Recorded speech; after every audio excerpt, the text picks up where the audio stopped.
प्रधानमंत्री शेतकरी सन्मान निधी योजना या योजनेअंतर्गत सरकार शेतकरी बांधवांना दरवर्षी 6,000 रुपये देते, म्हणजेच दर 4 महिन्यांनी 2,000 रुपये दिले जातात. जर तुम्हाला या योजनेचा लाभ घ्यायचा असेल तर आज आपण या योजनेचा अर्ज कसा भरायचा हे बघणार आहोत. अलीकडेच या प्रक्रियेत बदल झाला आहे, अनेक नवीन पर्याय आलेले आहेत, त्यामुळे तुम्हाला संपूर्ण प्रक्रिया या व्हिडिओमध्ये बघायला मिळेल. त्यासाठी सर्वप्रथम तुम्हाला तुमचा ब्राउझर उघडून त्यामध्ये गुगलवर जाऊन PM किसान असं सर्च करावं लागेल.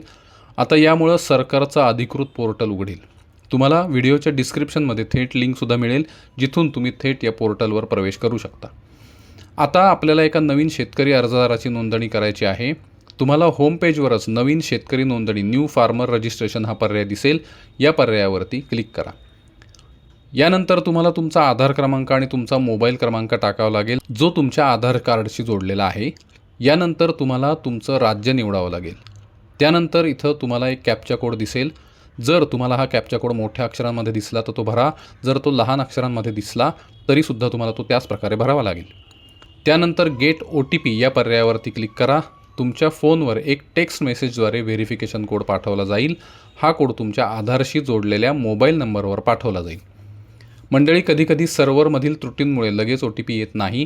अशा परिस्थितीत तुम्ही रिसेंड OTP हा पर्याय वापरून पुन्हा तुमच्या फोनवर OTP येण्याची विनंती करू शकता. आता तुम्हाला इथे OTP टाकायचा आहे. OTP टाकल्यानंतर अजून एक कॅप्चा कोड दिसेल, तो आपल्याला भरावा लागेल. इथे आपल्याला यापूर्वीचे जमीन मालक लँड ओनर बिफोर असा पर्याय दिसेल, ज्यामध्ये इथे दर्शवलेली तारीख विचारली जाईल. याचा अर्थ असा की तुम्ही 1 फेब्रुवारी 2000 पूर्वी शेतकरी होता आणि जमिनीचे मालक होता, परंतु तुम्ही त्यावेळी नोंदणी केली नाही. याची अनेक कारणं असू शकतात. तुम्ही नोंदणीसाठी विलंब केला असेल, किंवा तुम्ही नोंदणी नंतर करत आहात, किंवा तुम्ही 1 फेब्रुवारी 2019 नंतर जमिनीचे मालक झालेले आहात. त्यामुळे जर तुम्ही 1 फेब्रुवारी 2019च्या आधीपासून जमिनीचे मालक असाल तर पहिला पर्याय निवडा, आणि 1 फेब्रुवारी 2019च्या नंतर जमिनीचे मालक झाला असाल तर दुसरा पर्याय निवडा. तर आता आपण रेग्युलर रजिस्ट्रेशन या पर्यायावर क्लिक केलं आहे, कारण आपण 2019 नंतर शेतकरी झालो आहोत असं गृहीत धरलं आहे. असं केल्यावरती एक पॉपअप दिसेल. यामध्ये हे स्पष्ट केलं आहे की 2019 नंतर जमीनदार झालेल्या शेतकऱ्यांसाठी जर त्यांच्या आधीच्या कुटुंबातील सदस्याचं निधन झालं असेल, किंवा त्यांना वारसा हक्काने जमीन मिळाली असेल आणि ती नंतर त्यांच्या नावावर झाली असेल, तरच ते या लाभासाठी पात्र ठरतील. मात्र जर तुम्ही 2019 नंतर जमीन खरेदी केली असेल, किंवा ती तुम्हाला भेट म्हणून मिळाली असेल, किंवा तुम्ही नवीन नोंदणी केली असेल, किंवा तुम्हाला इतर कोणत्याही मार्गाने जमीन मिळाली असेल, तर तुम्ही PM किसान सन्मान निधी योजनेच्या लाभासाठी पात्र ठरणार नाही, हे इथं स्पष्ट केलं आहे. तर आता आपण ओके या पर्यायावर क्लिक करूया, आणि त्यानंतर गेट आधार OTP या पर्यायावरती क्लिक करूया. पडताळणीसाठी आपल्या मोबाईलवर एक OTP पाठवला जाईल, जो आधारशी जोडलेल्या नंबरवर पाठवला जाईल. आपण OTP टाकू त्याचवेळी आपण आधार ऑथेंटिकेट या पर्यायावरती क्लिक करू. त्यानंतर तुम्हाला स्क्रीनवर एक संमतीपत्र दिसेल, ते स्वीकारण्याचा एक पर्यायसुद्धा दिसेल, ज्यावर आपण क्लिक करूया. आणि जेव्हा आपण आधार ऑथेंटिकेशन या पर्यायावरती क्लिक करू तेव्हा आपण प्रमाणीकरण इथं पूर्ण करतो, म्हणजे आपलं प्रमाणीकरण इथं पूर्ण होतं. त्यानंतर तुम्हाला दिसेल की आपली माहिती आधार डेटाबेसमधून घेतली गेली आहे. याचा अर्थ असा की आपल्याला ही माहिती स्वतः हाताने भरण्याची गरज नाही. तुम्हाला फक्त कॅटेगरी विभागात जायचं आहे आणि तुमची सामाजिक श्रेणी निवडायची आहे. तुम्हाला सर्वसाधारण म्हणजे जनरल श्रेणी, अनुसूचित जाती, अनुसूचित जमाती यापैकी किंवा ह्याच्यापेक्षा इतर कुठली असेल तर ती श्रेणी निवडायची आहे. जर शेतकऱ्यांकडे शिधावाटप कार्ड असेल तर त्याचा क्रमांक इथं टाकायचा आहे. ज्या प्रकरणांमध्ये शेतकऱ्याकडे शिधावाटप कार्ड नाही तिथे हा क्रमांक टाकणं आवश्यक नाही. त्यानंतर तुम्हाला फक्त तुमची वैवाहिक स्थिती सांगावी लागेल, म्हणजे तुम्ही विवाहित आहात की अविवाहित हे इथं निवडावं लागेल. यानंतर तुमच्या जोडीदाराचा आधार क्रमांक मागितला जाईल. या बाबतीत जर एखादी महिला अर्ज करत असेल तर ती येथे तिच्या पत्नीचा आधार क्रमांक टाकेल, किंवा जर एखादा पुरुष अर्ज करत असेल तर तो त्याच्या पत्नीचा आधार क्रमांक इथं टाकेल. इथं तुमच्या जमिनीतून तुमच्या कोणत्याही नातेवाईकांना काही लाभ मिळत आहे का हे पाहण्यासाठी ही पडताळणी केली जाते.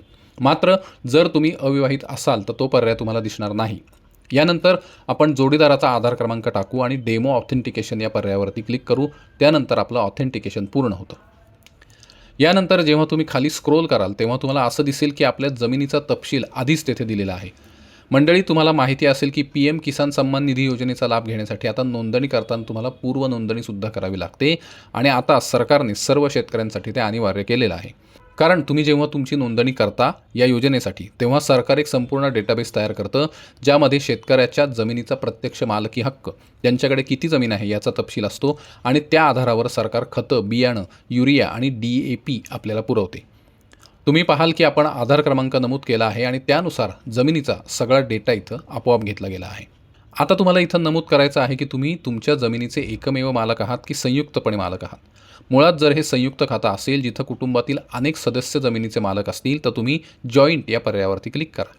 आणि जर तुम्ही स्वतः जमीन खरेदी केली असेल म्हणजे तुम्हीच एकमेव मालक असाल तर तुम्ही सिंगल या पर्यायावरती क्लिक करावं. आता हे केल्यावर आपल्याला एक सिरियल नंबर दिसेल. इथं प्रत्येक घसारा क्रमांक आणि डायक क्रमांक दिलेला आहे आणि जमिनीचं क्षेत्रफळ हेक्टरमध्ये दाखवलं आहे.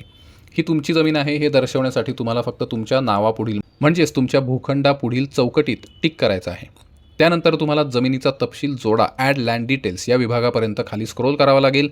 इथं जमिनीचा खाते क्रमांक अकाउंट नंबर विचारला जाईल.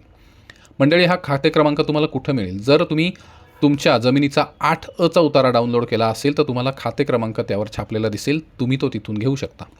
जर तुम्हाला तुमच्या जमिनीचा 8अ उतारा डाउनलोड कसा करायचा याची माहिती हवी असेल तर कमेंट्समध्ये लिहा.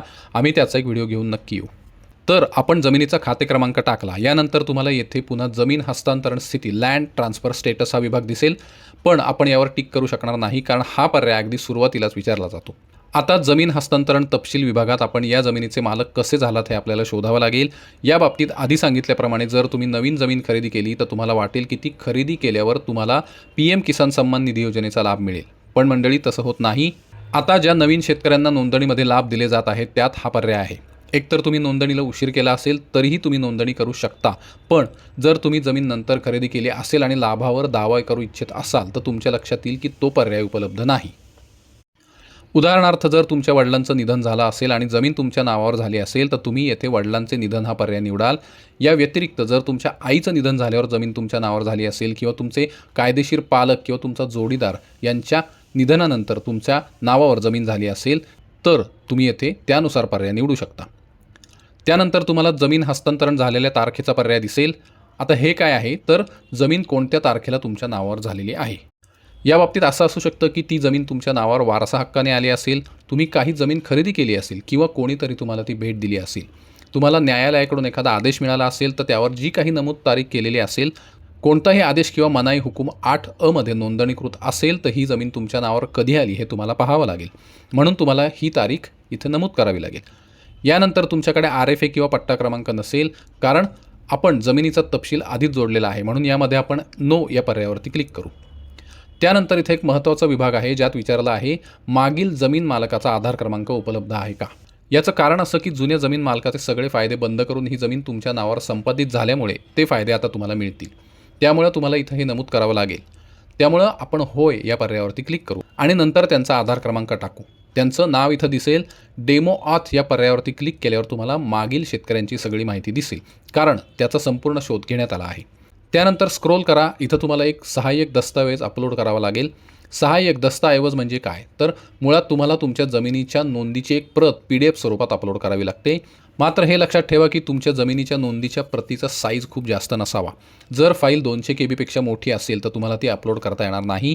तुम्हाला ती PDF स्वरूपात अपलोड करावी लागते. त्यामुळे इथं चूज फाईल हा पर्याय निवडा. तुम्ही जिथे फाईल सेव्ह केली आहे ती फाईल निवडा आणि सेव्ह या बटनावरती क्लिक करा. अशा प्रकारे तुम्हाला दिसेल की तुमची नोंदणी पूर्ण झालेली आहे. आता तुमची नोंदणी यशस्वी झाल्यानंतर तुम्हाला प्रिंटआउट घेण्याचा कोणताही पर्याय इथं दिसणार नाही. खरं म्हणजे तो असायला हवा पण सध्या तरी तो उपलब्ध नाही. त्यामुळे जर तुम्हाला स्लिप डाउनलोड करायची असेल तर त्यासाठी होम पेजवर एक पर्याय आहे. जर तुम्ही पुन्हा मागे आलात आणि तुमच्या अर्जाची स्थिती तुम्हाला जाणून घ्यायची असेल तर इथं सेल्फ रजिस्ट्रेशन स्टेटस बघण्याचा पर्याय उपलब्ध आहे. तुम्ही या पर्यायावरती क्लिक केलं तर तुम्हाला तिथं पहिल्यांदा आधार क्रमांक टाकावा लागेल, कॅप्चा कोड टाकावा लागेल आणि सर्चवरती क्लिक करावं लागेल. त्यानंतर संबंधित माहिती तुमच्यासमोर दिसेल. तर मंडळी आता आपली नोंदणी पूर्ण झाली आहे. तुमचा अर्ज सर्वप्रथम तुमच्या जिल्हाधिकाऱ्यांसमोर किंवा संबंधित अधिकाऱ्यांकडून मंजूर केला जातो. त्यानंतर जेव्हा केंद्र सरकार PM किसान सन्मान निधी योजनेअंतर्गत इतर शेतकऱ्यांना लाभ देते तेव्हा तुम्हालाही त्याच पद्धतीने लाभ मिळण्यास सुरुवात होते. तर अशा प्रकारे तुम्ही PM किसान सन्मान निधी योजनेसाठी ऑनलाईन अर्ज करू शकता. अर्ज केल्यानंतर तुम्हाला 15 ते 20 दिवस थांबावं लागेल. बहुतेक वेळा तुमचा अर्ज आपोआप मंजूर होतो. पडताळणीसाठी तुम्हाला तुमच्या जिल्ह्यातील कृषी विभागाच्या अधिकाऱ्याकडून कॉल येईल. कधीकधी ते तुमची कागदपत्रंसुद्धा मागू शकतात. तुम्हाला कार्यालयात भेट देण्याससुद्धा सांगितलं जाऊ शकतं. मात्र या प्रक्रियेदरम्यान तुम्हाला कोणतेही पैसे देण्याची आवश्यकता नाही. जर तुम्हाला कागदपत्र मागितली गेली तर ऑफलाईन असतानासुद्धा तुम्हाला ती सादर करावी लागतील. तर मंडळी ही होती PM किसान सन्मान निधी योजनेसाठी रजिस्ट्रेशनची नवीन पद्धत. आज इथंच थांबूया. आजचा व्हिडिओ तुम्हाला आवडला असेल तर लाईक आणि शेअर करा. चॅनेल सबस्क्राईब करा. धन्यवाद.